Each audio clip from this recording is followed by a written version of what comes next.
할렐루야!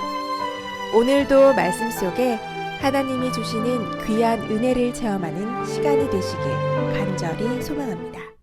아멘. 꽤 오래전에 아무 생각 없이 보았던 한 영화가 있습니다. 제목은 구름을 벗어난 달처럼이라고 하는 그런 영화입니다. 이 영화는 1596년 임진왜란으로 민심이 아주 흉흉하던 혼동의 조선 사회에서 이몽학이라고 불리는 사람이 불만에 가득 찬 농민들을 선동해서 난을 일으킨 적이 있었는데, 바로 이 이몽학의 난을 소재로 만들어진 영화가 구름을 벗어난 달처럼 이 영화입니다.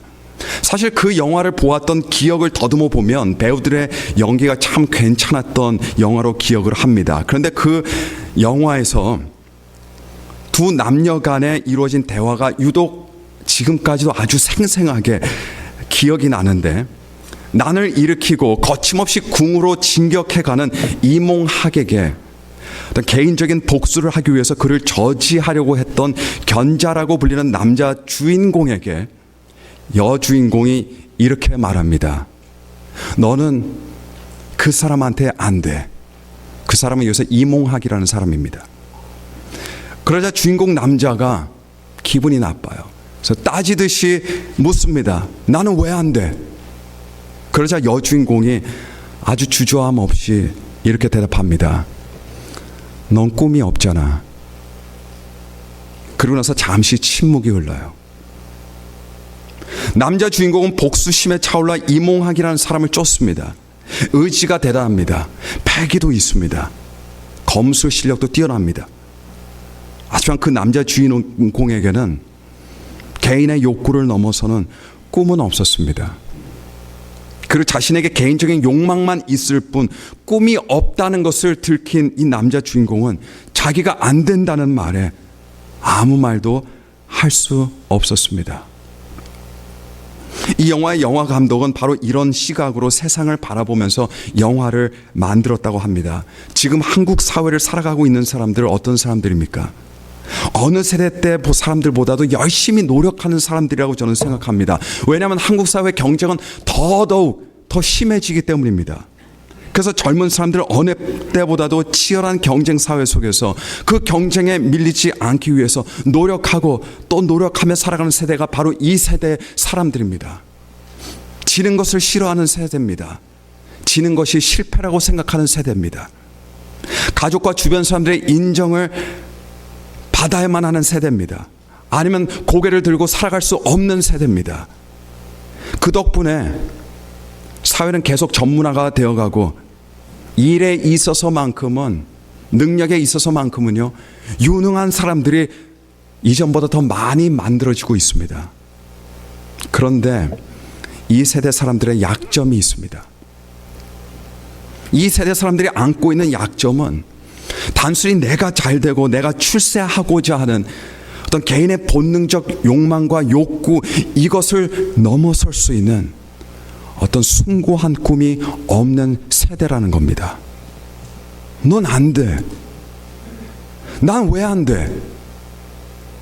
왜냐하면 너는 꿈이 없잖아.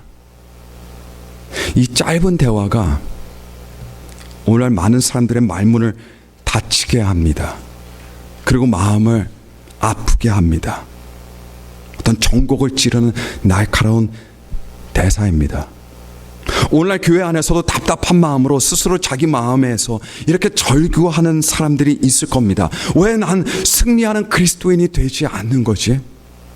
왜 내 신앙은 자라지 않는 것이지? 항상 머물러 있는 것일까? 왜 내 신앙과 삶에는 기쁨이 없는 것이야? 왜 내가 예수님 안에서 더 큰 사람이 되지 못하는 거야? 왜 내 안에 내 인생에 성령의 역사가 일어나지 않는 거야?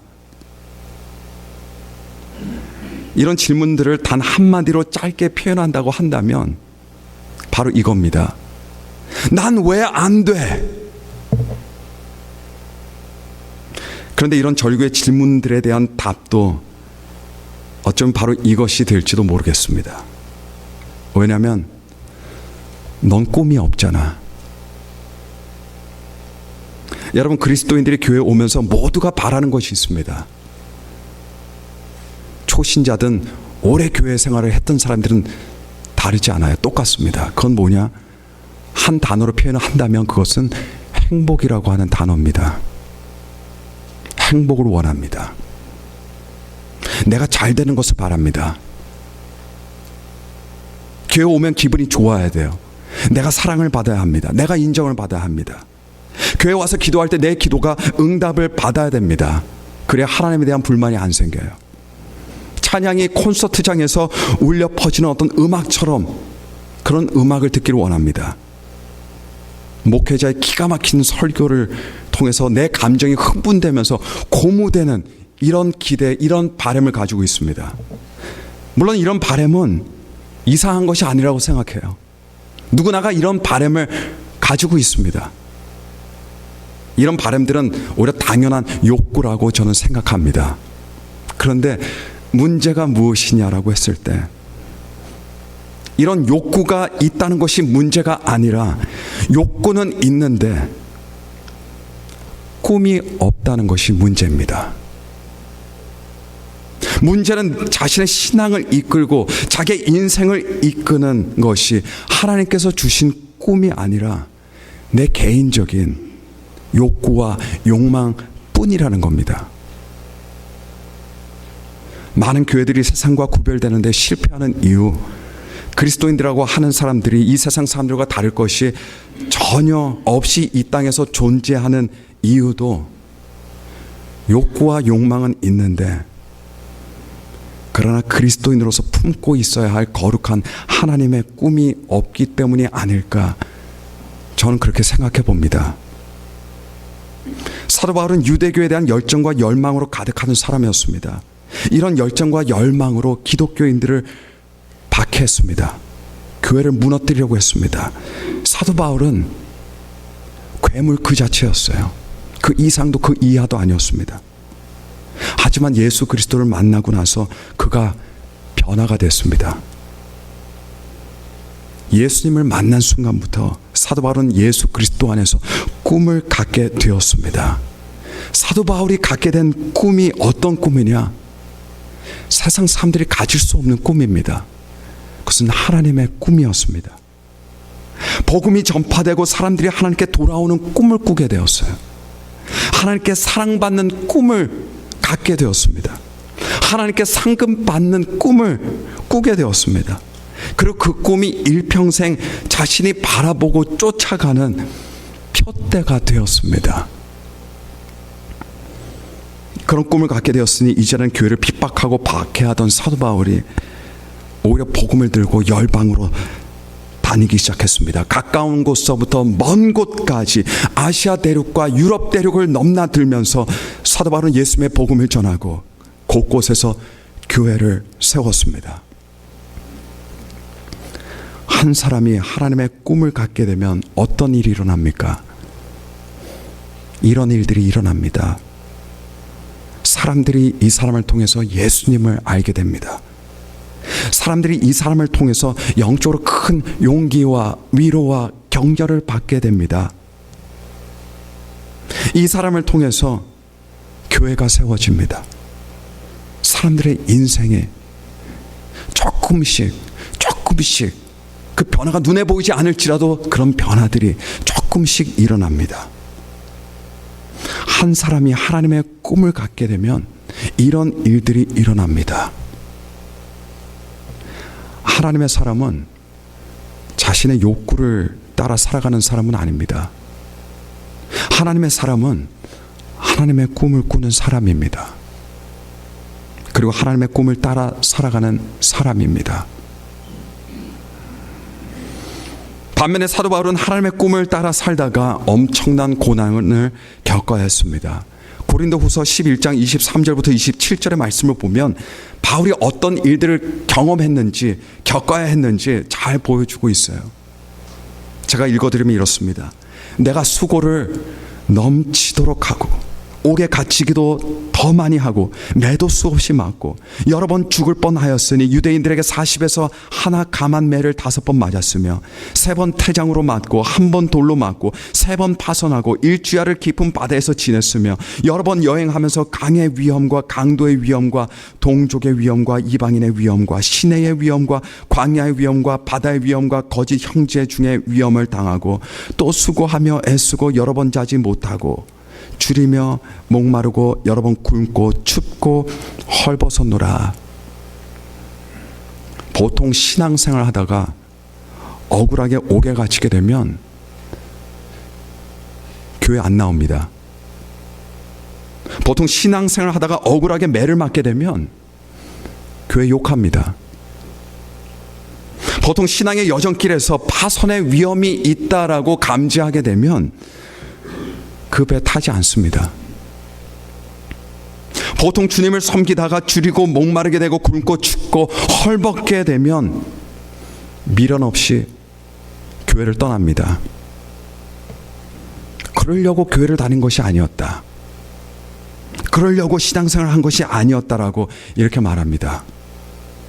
왜 이런 생각들을 할까요? 왜냐하면 욕구와 욕망과 심지어 열심도 있었다 할지라도 그러나 예수 그리스도 안에서 꾸는 고귀하고 거룩한 꿈은 없었기 때문이었습니다. 예전에 한 분과 대화를 나눈 적이 있었습니다. 그분을 전도할 생각으로 하나님에 대해서 이야기를 나눴는데 그분이 제게 이런 말을 했습니다.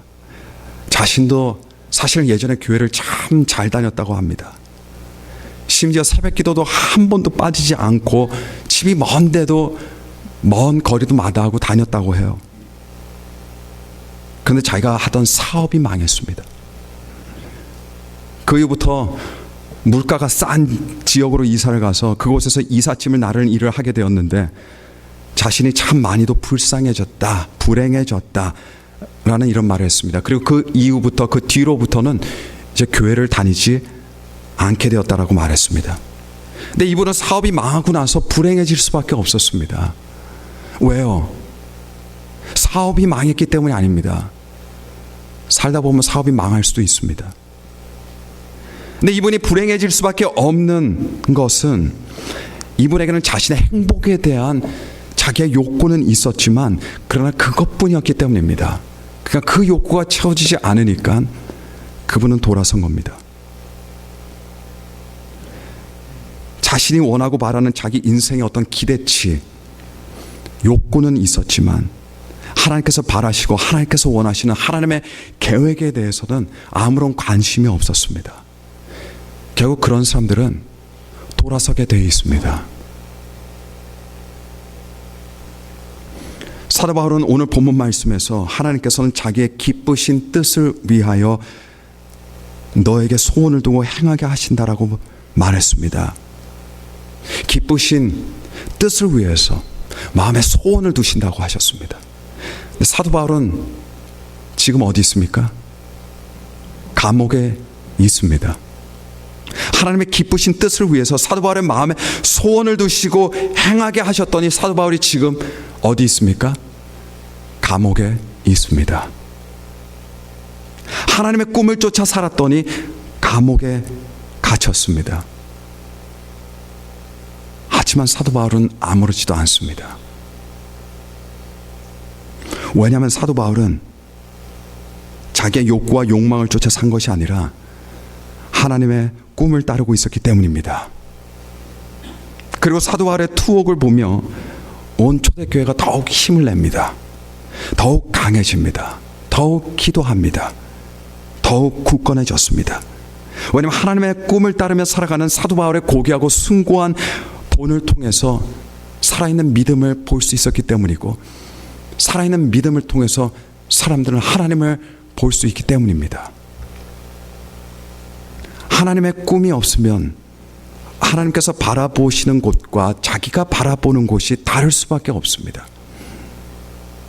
바라보는 것이 다르면 하나님의 뜻과 함께 하나님과 함께 걸을 수가 없습니다. 그렇기 때문에 그런 사람들은 안 되는 겁니다.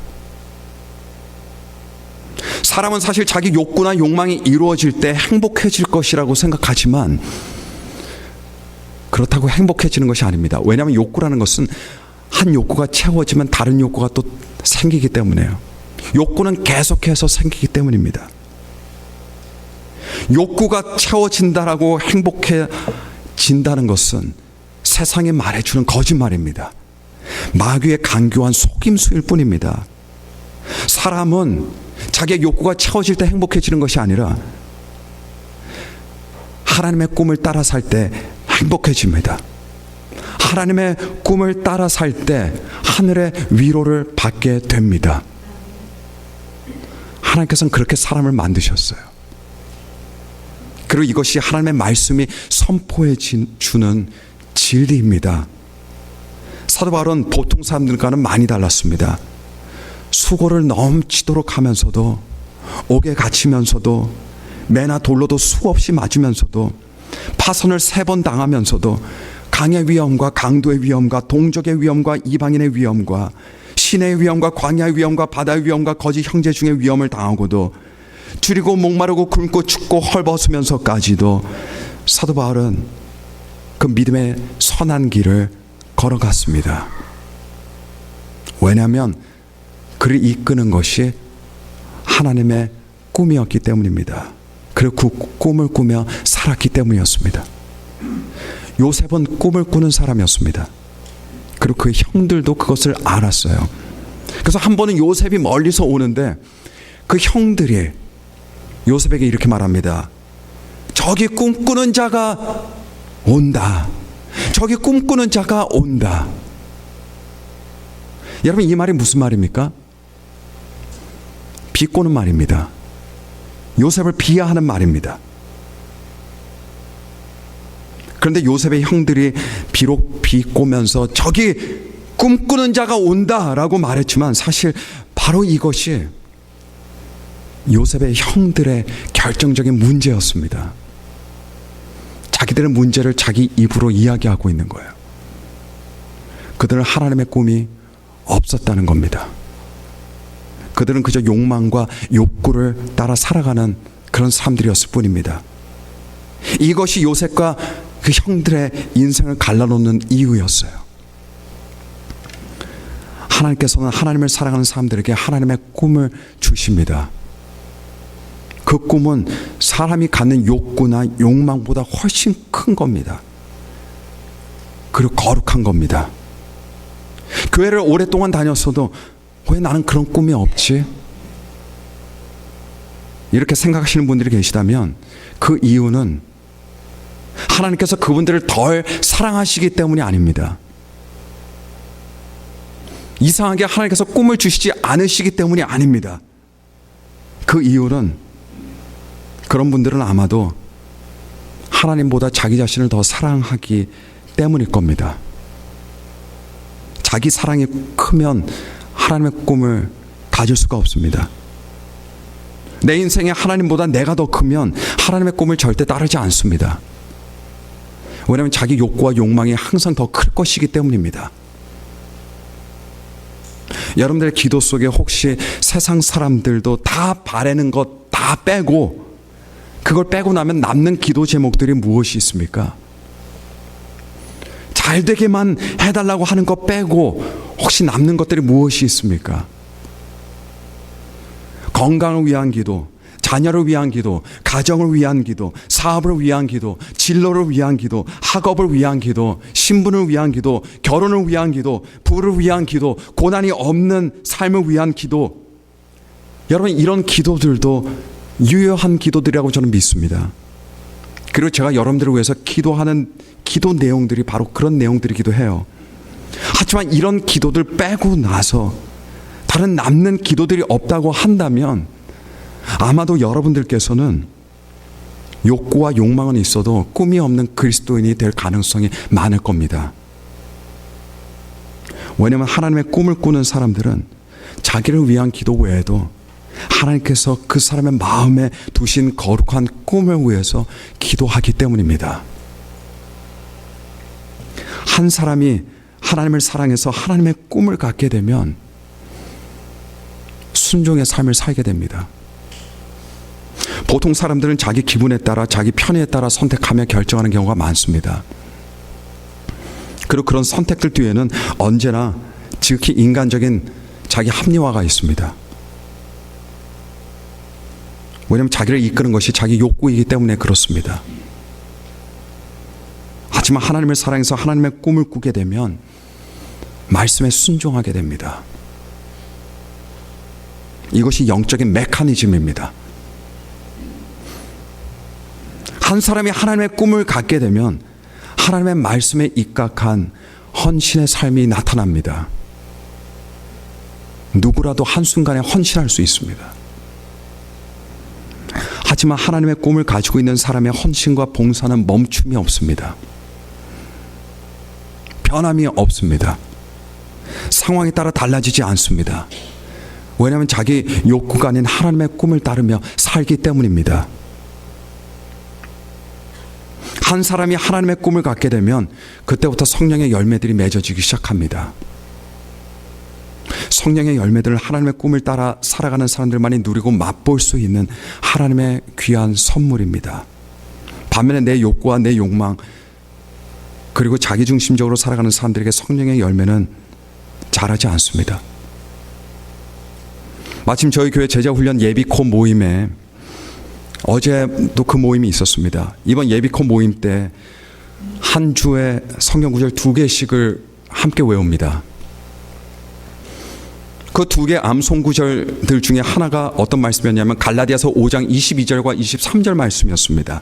성령의 열매에 관한 구절이었습니다. 그 구절 보니까 오직 성령의 열매는 사랑과 희락과 화평과 오래 참음과 자비와 양성과 충성과 온유와 절제니 이 같은 것을 금지할 법이 없느니라 이겁니다.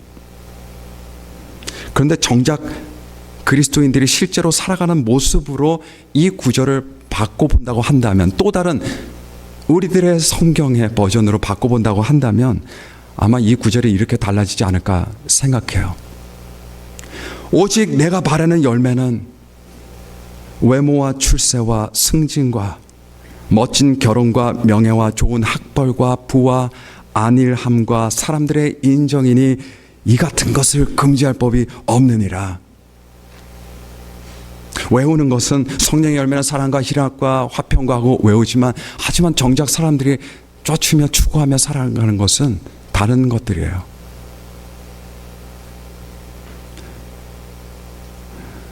외모와 출세와 승진과 이런 거 없어서 시험에 드는 사람들은 많이 봤습니다. 그런 사랑이 없고 희락이 없고 화평이 없고 이런 것들 없어서 시험 드는 사람은 저는 여태까지 못 봤어요. 그만큼 그런 것들이 중요하지 않기 때문입니다. 세상에 욕구만 있으면 이런 다른 열매들을 구하며 살아갑니다. 그렇다면 그리스도인들이 갖는 하나님의 꿈은 여러분 무엇일까요? 그리스도인이라면 마음 깊은 곳에 품는 꿈이 어떤 것일까요? 무엇보다 첫 번째로 그리스도인들이 갖는 꿈은 천국입니다. 예수님께서는 시종일관 이 땅에 오셔서 선포하시고 가르치신 것이 있으세요. 그것은 하나님의 나라입니다. 예수님께서 십자가에 돌아가시고 부활하신 후 하늘로 승천하시기까지 40일 동안을 제자들과 함께 계셨습니다. 이 땅에서 마지막 40일을 제자들과 보내셨는데 그 40일은 굉장히 귀한 시간이 될 수밖에 없어요. 왜냐하면 마지막 남은 40일이기 때문입니다. 여러분께서 만약 이 땅에서의 삶이 40일만 남으셨다라고 했을 때 그 40일은 보통 귀한 40일이 아니에요. 아주 특별한 시간이 될 수밖에 없습니다. 여러분에게 마지막 남은 40일을 잘 보내기 위해서 여러분들은 과연 무엇을 하실까요? 막 게임하면서 시간 보내진 않으실 겁니다. 미처 보지 못한 드라마를 보면서 밤새 보면서 내가 가기 전에 이 드라마는 다 봐야 돼 하면서 그렇게 시간 보내시지 않으실 거예요. 이때 다른 사람들과 여전히 치고받고 싸우면서 그렇게 시간 보내지도 않을 겁니다. 아마도 무엇보다 가장 귀한 소중한 사람들과 시간을 보내게 될 거예요. 예수님에게 부활 이후의 40일이 바로 그런 시간이었습니다. 그런데 이때 예수님께서 무엇을 하셨습니까? 예수님께서는 그 40일을 제자들과 보내시면서 하나님 나라에 대해서 말씀하시고 가르치셨습니다. 왜냐하면 제자들에게 있어서 하나님의 나라가 가장 중요한 것이었기 때문입니다. 이전에 제자들은 하나님의 나라를 그렇게 중요하게 생각하지 않았어요. 이 땅의 나라에 대해서는 중요하게 생각했을 겁니다.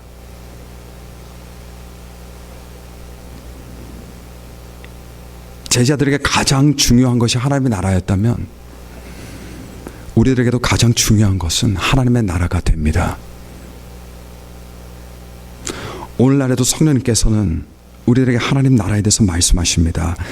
근데 사람들은 하나님 나라에 관심이 없어요. 기도하는 대부분 모든 것들이 하늘나라와 관련된 것들은 거의 없습니다. 온통 이 세상의 일들 뿐입니다. 예수님께서는 하나님 나라에 대해서 알려주시고 가르쳐 주시기를 원하시는데 우리들은 이 땅의 것들에만 마음을 다 쏟고 있습니다. 이것이 하나님의 꿈이 없는 사람들의 특징입니다. 그런데 하나님께서 하나님의 자녀들에게 심어주시는 꿈은 무슨 꿈이냐? 바로 하나님 나라입니다. 천국의 소망입니다. 그래서 건강한 그리스도인들은 천국을 꿈꿉니다. 예수님께서 가르치신 하나님 나라를 꿈꿉니다. 이 땅에서 어떤 직업을 가지고 있든 어떤 가정에서 살고 있든 어떤 상황과 환경에 있든 간에 그리스도인이라면 천국을 바라봅니다. 사도 바울이 빌립보서를 쓸 때가 감옥에 투옥되어 있을 때라고 말씀드렸는데 사도 바울이 바로 그때 이런 말을 썼습니다. 빌립보서 3장 20절 말씀 보니까 그러나 우리의 시민권은 하늘에 있는지라 거기로부터 구원하는 자 곧 주 예수 그리스도를 기다리노니. 사도 바울이 꿈꾸던 것이 무엇이었습니까? 천국이었습니다. 장차 올 영원할 하나님 나라였습니다. 하나님께서는 하나님을 사랑하는 모든 영혼들에게 천국의 꿈을 심어주십니다. 그리고 그리스도인들은 하나님 나라를, 천국을 사모합니다. 두 번째로 우리 그리스도인들의 꿈은 무엇이냐라고 했을 때 그 꿈은 하나님께서 우리들에게 해주신 약속들입니다. 그게 우리들의 꿈입니다. 1970년 1월 3일 에드월다라는 10대 소녀가 당뇨 합병증으로 혼수 상태에 빠졌습니다. 그런데 그 상황에 빠지기 전에 그 딸은 자기의 어머니 케이오 바바라에게 이런 부탁을 했습니다. 엄마, 내 곁에 떠나지 말고 항상 곁에 있겠다고 약속해 주세요. 왜냐하면 두렵기 때문에요. 어머니는 사랑하는 딸에게 딸아, 너를 절대 혼자 버려두지 않을 거야 약속을 했습니다. 그 약속을 하고 나서 얼마 안 있어서 에드월다는 깊은 혼수 상태에 빠졌습니다. 그리고 30년이라는 긴 시간이 흘렀어요. 어머니는 이제 70살이 되었고 남편은 이미 10수년 전에 심장마비로 세상을 떠나서 긴 시간을 혼자 딸을 돌보았지만 어머니는 한 번도 딸의 곁을 떠난 적이 없었다고 합니다. 그 긴 세월 동안 2시간에 한 번씩 딸에게 이유식 밥을 튜브로 넣어줬습니다. 4시간에 한 번씩 인슐린 주사를 넣어줬다고 합니다. 딸을 놔두고 한 번도 휴가를 간 적이 없었고 한 번도 영화극장을 간 적이 없었다고 합니다. 오히려 어머니는 날마다 딸의 머리를 곱게 빗어주었습니다. 옷도 깨끗하고 예쁜 옷을 입혀주었습니다. 그리고 그 밥과 인슐린 주사 때문에 긴 세월 동안 밤에 내리 잡은 적이 없다고 합니다. 그 딸의 침대 옆에 있는 의자에서 주로 앉아 세월을 보냈습니다. 이게 그 어머니의 인생이었습니다. 침대 옆에 의자. 이런 이야기를 알게 된 한 기자가 그 어머니와 인터뷰를 요청했습니다. 그 어머니가 그 기자의 인터뷰 요청에 응하게 되었을 때 그 기자가 던진 가장 첫 질문이 왜 여태까지 이런 환자를 돌보아주는 기관에 맡기지 않았냐고, 왜 혼자 간호를 했냐라고 이렇게 물었어요. 그때 이 어머니의 대답이 이렇습니다. 나는 28년 전에 내 딸에게 내가 항상 함께 있어 줄 것이라고 약속했습니다. 저는 그 마음의 약속을 꼭 지키고 싶었습니다. 나는 우리 예쁜 딸이 언젠가 다시 깨어날 것을 믿고 있습니다. 그리고 깨어나는 그 순간 나를 보고 내가 28년 전에 했던 약속을 끝까지 지켜주셨구나 라고 생각하게 할 겁니다. 약속은 어디까지나 약속입니다. 이 어머니의 딸인 에드월드는 불행하게도 오랜 시간 동안 혼수 상태에 빠져 있었습니다. 그러나 그럼에도 불구하고 딸을 사랑하는 어머니는 깨지도 못하는 그녀와 함께 해주고 성심성의껏 돌보아 주었습니다. 이것이 자식을 향한 어머니의 마음입니다. 그리고 이것이 약속의 힘이었습니다. 우리는 타락하고 불행이 넘치는 이 땅에서 살고 있습니다. 이 땅의 공중권세는 사탄이 잡고 있기 때문에 이 땅에선 사실 아무런 소망도 희망도 없습니다. 이런 희망 없는 세상에 살아가는 우리들이 사실은 혼수 상태에 깊이 빠져 있어서 침대에 누워있는 에드월드 이 딸과 크게 다를 것이 없어요. 하지만 하나님께서는 이런 우리들을 버려두시지 않으시고 마음 깊은 곳에서 나온 약속의 말씀을 해주셨습니다. 그리스도인들이 꾸는 하나님의 꿈은 세상이 주는 약속들이 아닙니다. 육체의 약속들이 아닙니다. 우리들이 붙잡을 것은 하나님의 약속입니다. 하나님의 약속이 있기 때문에 우리는 오늘도 내일도 참된 그리스도인으로 살아가기를 노력하며 기도하며 열망합니다. 여러분, 사람은 이 땅에 살면서 반드시 필요한 것이 세 가지가 있습니다. 믿음과 소망과 사랑입니다. 그 성경은 이 세 가지 것들이 항상 있을 것이다 라고 말했어요. 그 말은 뭐냐? 세 가지 항상 필요하다는 거예요. 여기서 꿈이 무엇이냐? 소망에 해당합니다. 소망을 천국에 두시기 바랍니다.